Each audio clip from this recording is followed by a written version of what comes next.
the Soviet Union was brought down by its smallest republic.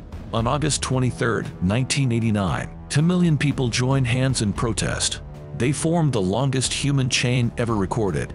It stretched 430 miles across Estonia, Latvia, and Lithuania. This event came to be known as the Baltic Way. It was a bold statement to the world. The Baltic states are ready to break free. The protests marked the 50th anniversary of the Molotov-Ribbentrop Pact.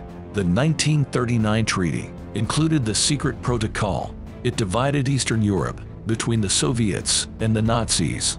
45 years into the Soviet occupation, the tides started to turn. The Berlin Wall fell.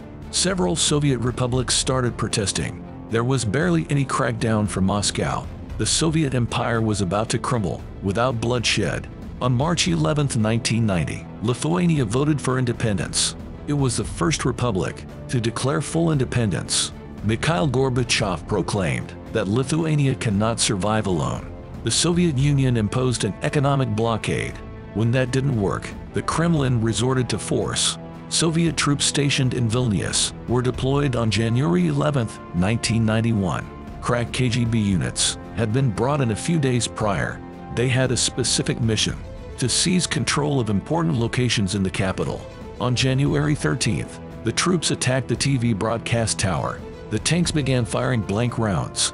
Loudspeakers transmitted a message: "The nationalist and separatist government, which confronted the people, has been overthrown. Go home to your parents and children." The crowd at the site numbered over 50,000 Lithuanians. The Soviet tanks charged into the unarmed demonstrators. They were using their bodies as human shields. Then the Soviet soldiers opened fire on the crowd. Once the assault was over, the radio station fell silent. One announcer delivered a powerful message: "It is possible that the army can break us with force or close our mouths, but no one will make us renounce freedom and independence." The event became known as Bloody Sunday. A total of 14 Lithuanians were killed. More than 700 were wounded.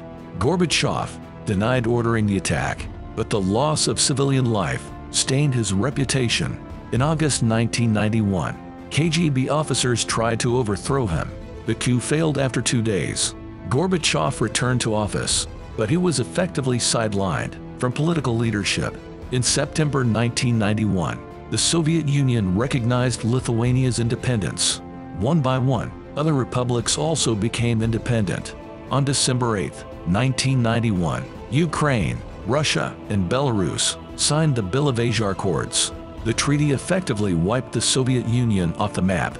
Lithuania has designated January 13th as Freedom Defenders Day. "It's our victory day," said Marius Laurinavicius. Lithuanians know the cost of totalitarian ideology all too well. The Nazi regime killed 240,000 and imprisoned 30,000.